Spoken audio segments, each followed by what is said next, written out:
Chapter 3, The Lawrence Boy. Joe! Joe! Where are you? Cried Meg, at the foot of the garret stairs. Here, answered a husky voice from above, and, running up, Meg found her sister eating apples and crying over the air of Redcliffe, wrapped up in a comforter on an old three-legged sofa by the sunny window. This was Joe's favorite refuge, and here she loved to retire with half a dozen russets and a nice book, to enjoy the quiet and the society of a pet rat who lived nearby, and didn't mind her a particle. As Meg appeared, Scrabble whisked into his hole. Joe shook the tears off her cheeks, and waited to hear the news. Such fun! Only see! A regular note of invitation from Mrs. Gardiner for tomorrow night, cried Meg, waving the precious paper, and then proceeding to read it, with girlish delight. Mrs. Gardiner would be happy to see Miss March and Miss Josephine at a little dance on New Year's Eve. Marmee is willing we should go. Now what shall we wear? What's the use of asking that, when you know we shall wear our poplins, because we haven't got anything else, answered Joe, with her mouth full. If I only had a silk, sighed Meg. Mother says I may when I'm 18, perhaps, but 2 years is an everlasting time to wait. I'm sure our pops look like silk, and they are nice enough for us. Yours is as good as new, but I forgot the burn and the tear in mine. Whatever shall I do? The burn shows badly, and I can't take any out. You must sit still all you can, and keep your back out of sight. The front is all right. I shall have a new ribbon for my hair, and Marmee will lend me her little pearl pin, and my new slippers are lovely, and my gloves will do, though they aren't as nice as I'd like. Mine are spoilt with lemonade, and I can't get any new ones, so I shall have to go without, said Joe, who never troubled herself much about dress. You must have gloves, or I won't go, cried Meg decidedly. Gloves are more important than anything else. You can't dance without them, and if you don't, I should be so mortified. Then I'll stay still. I don't care much for company dancing. It's no fun to go sailing round. I like to fly about and cut capers. You can't ask Mother for new ones, they are so expensive, and you are so careless. She said, when you spoilt the others, that she shouldn't get you any more this winter. Can't you make them do? Asked Meg anxiously. I can hold them crumpled up in my hand, so no one will know how stained they are, that's all I can do. No! I'll tell you how we can manage, each wear one good one and carry a bad one, don't you see? Your hands are bigger than mine, and you will stretch my glove dreadfully, began Meg, whose gloves were a tender point with her. Then I'll go without. I don't care what people say, cried Joe, taking up her book. You may have it, you may. Only don't stain it, and do behave nicely. Don't put your hands behind you, or stare, or say Christopher Columbus, will you? Don't worry about me, I'll be as prim as I can, and not get into any scrapes, if I can help it. Now go and answer your note, and let me finish this splendid story. So Meg went away to accept with thanks, look over her dress, and sing blithely as she did up her one real lace frill, while Joe finished her story, her 4 apples, and had a game of romps with Scrabble. On New Year's Eve the parlor was deserted, for the 2 younger girls played dressing maids, and the 2 elder were absorbed in the all-important business of getting ready for the party. Simple as the toilets were, there was a great deal of running up and down, laughing and talking, and at one time a strong smell of burnt hair pervaded the house. Meg wanted a few curls about her face, and Joe undertook to pinch the papered locks with a pair of hot tongs. Ought they to smoke like that? Asked Beth, from her perch on the bed. It's the dampness drying, replied Joe. What a queer smell! It's like burnt feathers, observed Amy, smoothing her own pretty curls with a superior air. There, now I'll take off the papers and you'll see a cloud of little ringlets, said Joe, putting down the tongs. She did take off the papers, but no cloud of ringlets appeared, for the hair came with the papers, and the horrified hairdresser laid a row of little scorched bundles on the bureau before her victim. Oh, oh, oh! What have you done? I'm spoilt. I can't go. My hair, oh, my hair, wailed Meg, looking with despair at the uneven frizzle on her forehead. Just my luck. You shouldn't have asked me to do it, I always spoil everything. I'm so sorry, but the tongs were too hot, and so I've made a mess, groaned poor Joe, regarding the black pancakes with tears of regret. It isn't spoiled, just frizzle it, and tie your ribbons so the ends come on your forehead a bit, and it will look like the last fashion. I've seen many girls do it so, said Amy consolingly. Serves me right for trying to be fine. I wish I'd let my hair alone, cried Meg petulantly. So do I, it was so smooth and pretty. But it will soon grow out again, said Beth, coming to kiss and comfort the shorn sheep. After various lesser mishaps, Meg was finished at last, and by the united exertions of the family Joe's hair was got up and her dress on. They looked very well in their simple suits, Meg in silvery drab, with a blue velvet snood, lace frills, and the pearl pin, Joe in maroon, with a stiff, gentlemanly linen collar and a white chrysanthemum or two for her only ornament. Each put on one nice light glove, and carried one soiled one, and all pronounced the effect quite easy and fine. Meg's high-heeled slippers were very tight, and hurt her, though she would not own it, and Joe's 19 hairpins all seemed stuck straight into her head, which was not exactly comfortable, but, dear me, let us be elegant or die. Have a good time, dearies, said Mrs. March, as the sisters went daintily down the walk. Don't eat much supper, and come away at 11, when I send Hannah for you. As the gate clashed behind them, a voice cried from a window, Girls, girls. Have you both got nice pocket handkerchiefs? Yes, spandy nice, and Meg has cologne on hers, cried Joe, adding, with a laugh, as they went on, I do believe Marmee would ask that if we were all running away from an earthquake. It is one of her aristocratic tastes, and quite proper, for a real lady is always known by neat boots, gloves, and handkerchief, replied Meg, who had a good many little aristocratic tastes of her own. Now don't forget to keep the bad breath out of sight, Joe. Is my sash right?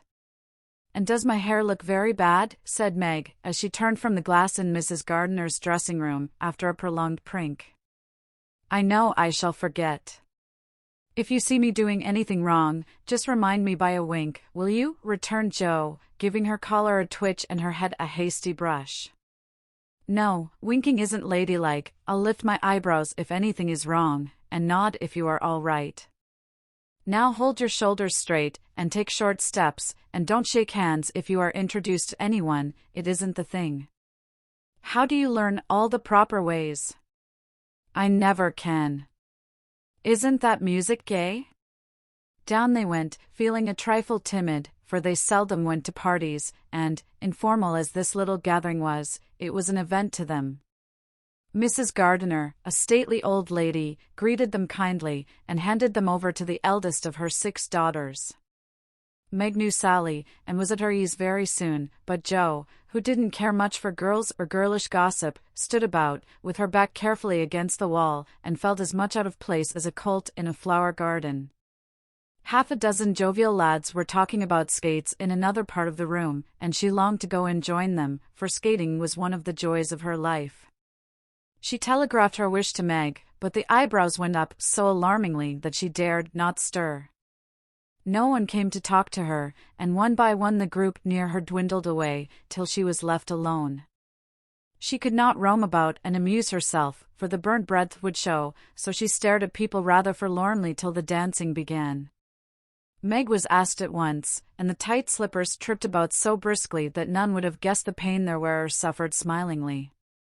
Joe saw a big red-headed youth approaching her corner, and fearing he meant to engage her, she slipped into a curtained recess, intending to peep and enjoy herself in peace. Unfortunately, another bashful person had chosen the same refuge, for, as the curtain fell behind her, she found herself face to face with the Lawrence boy. Dear me, I didn't know anyone was here, stammered Joe, preparing to back out as speedily as she had bounced in. But the boy laughed, and said pleasantly, though he looked a little startled, Don't mind me, stay, if you like. Shan't I disturb you?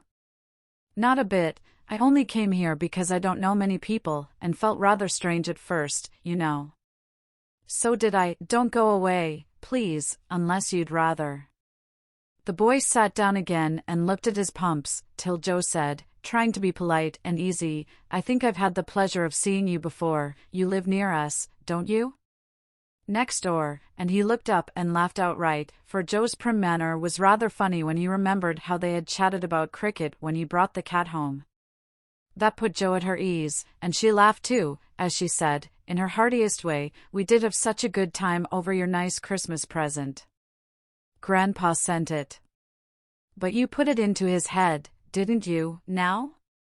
How is your cat, Miss March? Asked the boy, trying to look sober, while his black eyes shone with fun.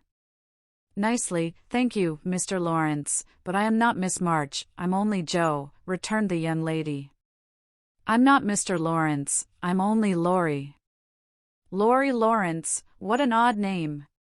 My first name is Theodore, but I don't like it, for the fellows called me Dora, so I made them say Laurie instead. I hate my name, too, so sentimental. I wish everyone would say Joe, instead of Josephine. How did you make the boys stop calling you Dora? I thrashed em. I can't thrash Aunt March, so I suppose I shall have to bear it, and Joe resigned herself with a sigh. Don't you like to dance, Miss Joe? Asked Laurie, looking as if he thought the name suited her. I like it well enough if there is plenty of room, and everyone is lively. In a place like this I'm sure to upset something, tread on people's toes, or do something dreadful, so I keep out of mischief and let Meg sail about. Don't you dance? Sometimes. You see, I've been abroad a good many years, and haven't been into company enough yet to know how you do things here. Abroad? Cried Joe. Oh, tell me about it. I love dearly to hear people describe their travels. Laurie didn't seem to know where to begin, but Joe's eager questions soon set him going, and he told her how he had been at school in Vevey, where the boys never wore hats, and had a fleet of boats on the lake, and for holiday fun went walking trips about Switzerland with their teachers. Don't I wish I'd been there, cried Joe. Did you go to Paris? We spent last winter there. Can you talk French? We were not allowed to speak anything else at Vevey. Do say some. I can read it, but can't pronounce. Quel nom a cette jeune demoiselle en les pantoufles jolies, said Laurie good-naturedly. How nicely you do it. Let me see, you said, who is the young lady in the pretty slippers, didn't you? Oui, mademoiselle. It's my sister Margaret, and you knew it was. Do you think she is pretty? Yes, she makes me think of the German girls, she looks so fresh and quiet, and dances like a lady. Joe quite glowed with pleasure at this boyish praise of her sister, and stored it up to repeat to Meg. Both peeped and criticized and chatted, till they felt like old acquaintances. Laurie's bashfulness soon wore off, for Joe's gentlemanly demeanor amused and set him at his ease, and Joe was her merry self again, because her dress was forgotten, and nobody lifted their eyebrows at her. She liked the Lawrence boy better than ever, and took several good looks at him, so that she might describe him to the girls, for they had no brothers, very few male cousins, and boys were almost unknown creatures to them. Curly black hair, brown skin, big, black eyes, handsome nose, fine teeth, small hands and feet, taller than I am, very polite, for a boy, and altogether jolly. Wonder how old he is?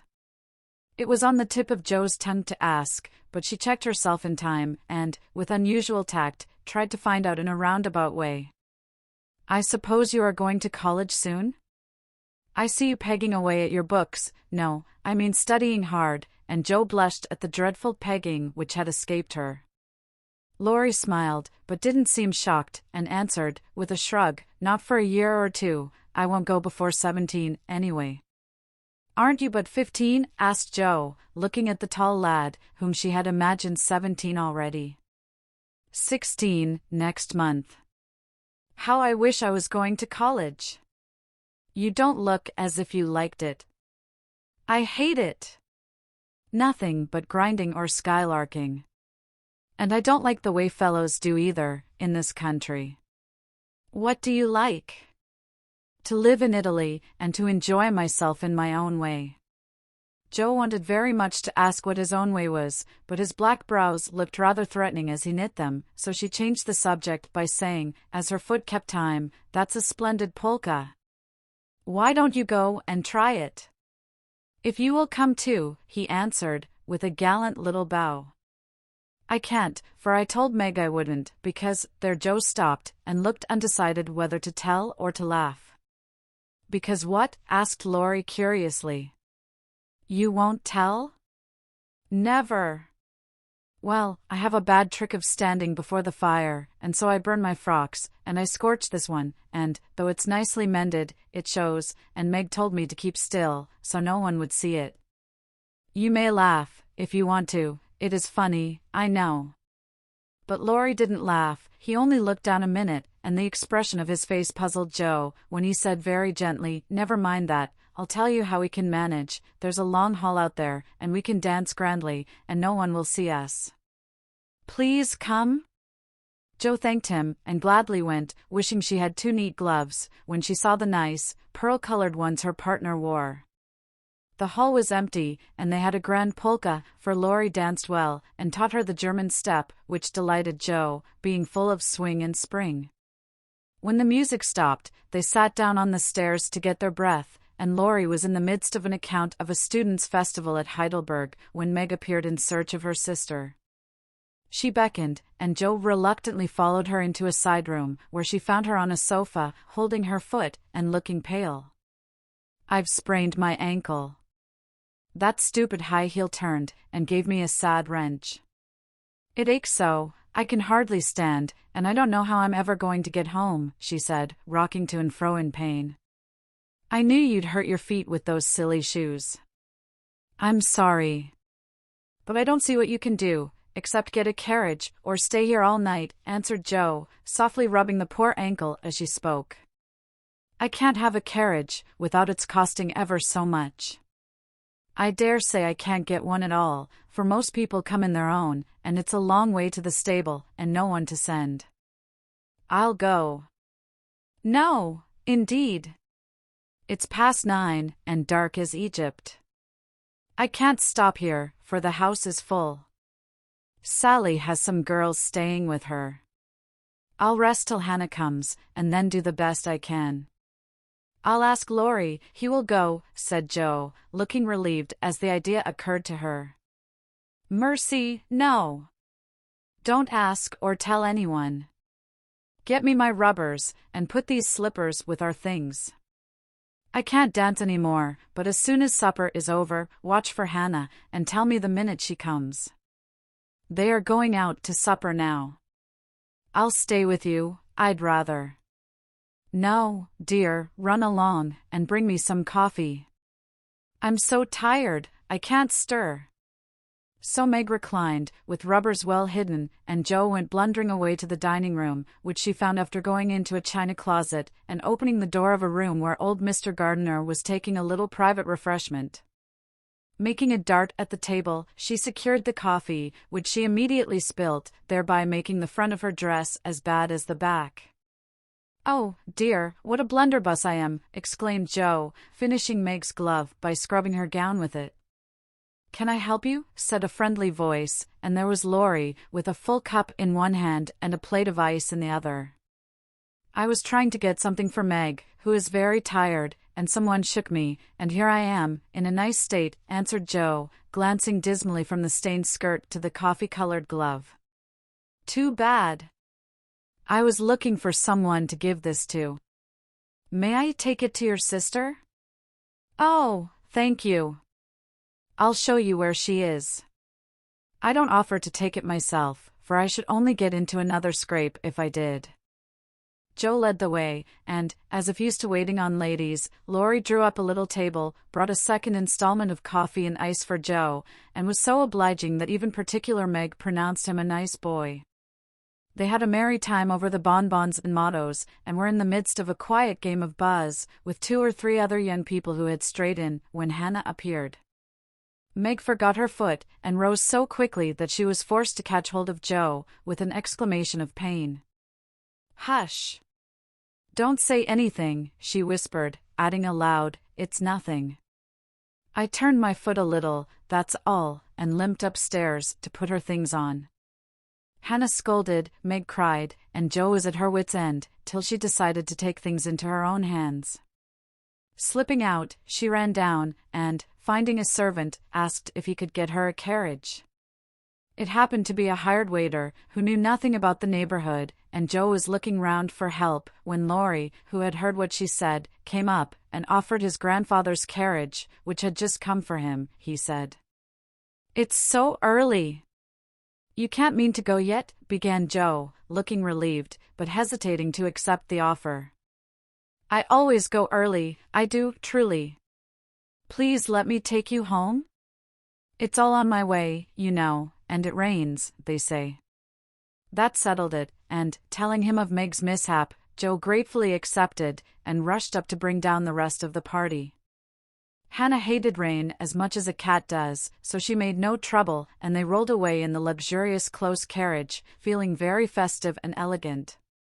Laurie went on the box, so Meg could keep her foot up, and the girls talked over their party in freedom. I had a capital time. Did you? Asked Jo, rumpling up her hair and making herself comfortable. Yes, till I hurt myself. Sally's friend, Annie Moffat, took a fancy to me and asked me to come and spend a week with her when Sally does. She is going in the spring, when the opera comes, and it will be perfectly splendid, if Mother only lets me go, answered Meg, cheering up at the thought. I saw you dancing with the red-headed man I ran away from. Was he nice? Oh, very. His hair is auburn, not red, and he was very polite, and I had a delicious redowa with him. He looked like a grasshopper in a fit when he did the new step. Laurie and I couldn't help laughing. Did you hear us? No, but it was very rude. What were you about all that time, hidden away there? Jo told her adventures, and, by the time she had finished, they were at home. With many thanks, they said good night, and crept in, hoping to disturb no one, but the instant their door creaked, 2 little nightcaps bobbed up, and 2 sleepy but eager voices cried out, Tell about the party. Tell about the party. With what Meg called a great one of manners, Jo had saved some bonbons for the little girls, and they soon subsided, after hearing the most thrilling events of the evening. I declare, it really seems like being a fine young lady, to come home from the party in a carriage, and sit in my dressing gown, with a maid to wait on me, said Meg, as Jo bound up her foot with arnica, and brushed her hair. I don't believe fine young ladies enjoy themselves a bit more than we do, in spite of our burnt hair, old gowns, 1 glove apiece, and tight slippers that sprain our ankles when we are silly enough to wear them. And I think Jo was quite right.